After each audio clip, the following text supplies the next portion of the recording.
ħajja waħda qalb in-nies.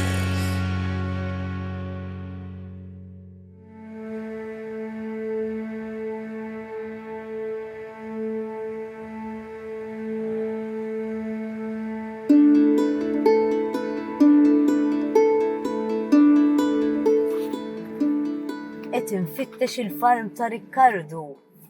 Għax Riccardo darba ilu ħafna kon ġejt għandu u reġa' stidinni. Apart il-ġbejniet jagħmel ħafna affarijiet tajbin. Imma jiena llum sejra nintaqa' ma' ftit naċ li jagħmlu il-ġbejniet famużi ta' Għawdex. Għalunu x'juqlew. Dik għandha ġurnata l-bira. Il-bira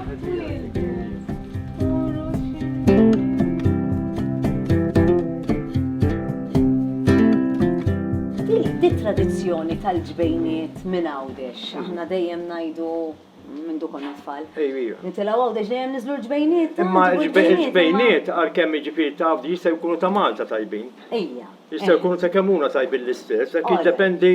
Minn naġa? Le, jiddependi minn joħsib l-annimali, kemm jikkura. Ġifieri ma tagħmilx fil-fema tiegħi, ġifieri ma tagħmilx differenza kux ġbejniet ta' Għawdex. Id-differenza bejn il-ġbejniet tal-Moż u l-ġbejniet tan-Naġ? Il-ħalib tan-naġa tagħmel iżjed ġbejniet minnu, għax beħ iżjed krema, iżjed beħ krema. Allura iżjed inżommu naġ mill-Moż.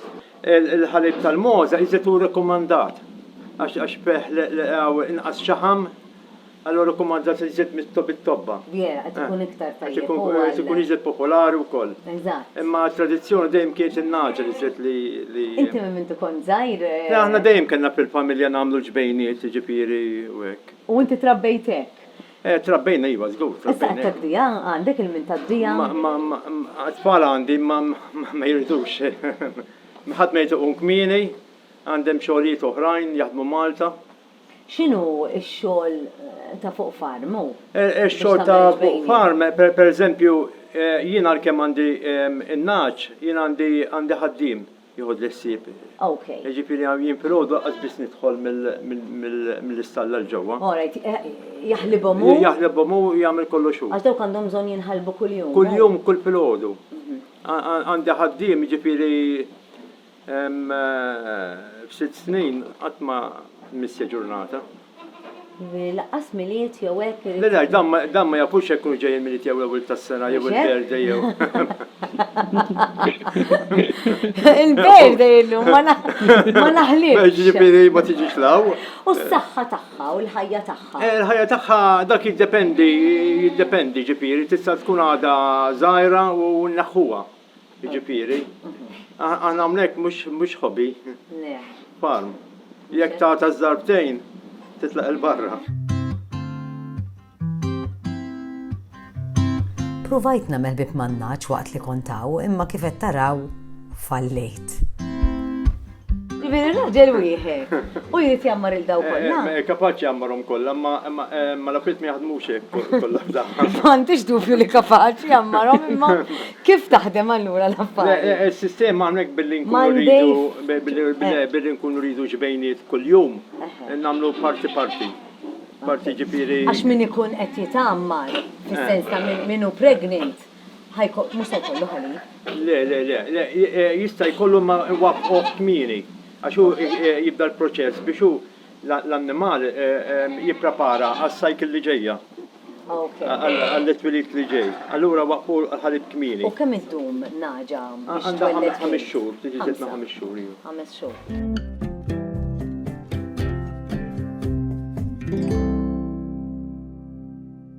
Ejja, ġoni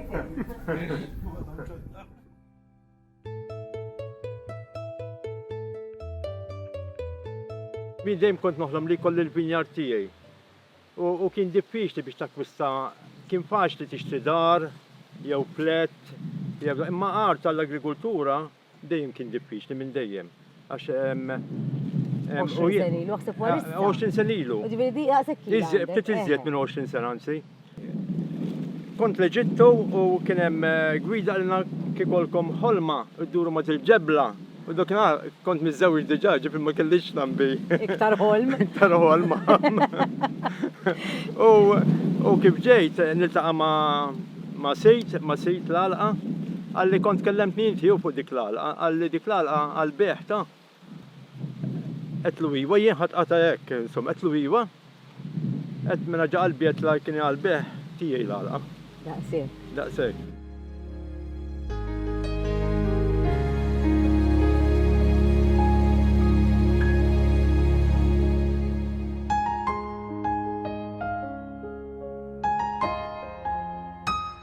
Ma' aktar karattri għawċin iltqajtu kol dan is-sajf u jkolli ngħidilkom li hija waħda mill-affarijiet li l-aktar tiġbidni biex niġi hawn.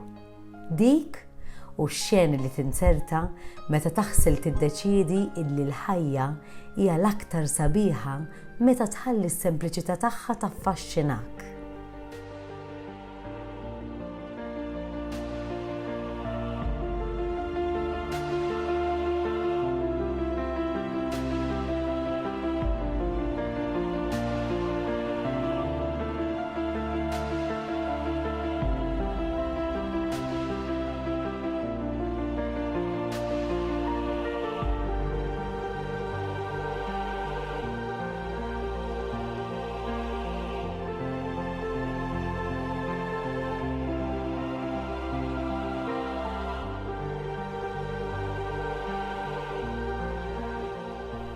Jekk qatt ma tlajtu taraw ix-xemx nieżla mill-fanal ta' Ġordan, kunu ċerti li tniżluha fil-bucket list tagħkom.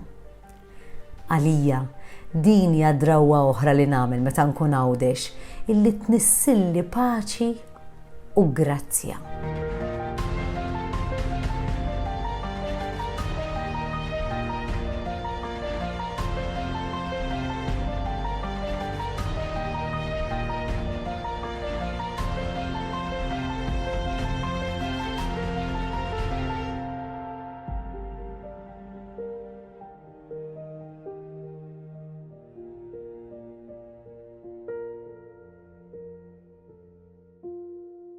ħajja waħda għal-pinnis.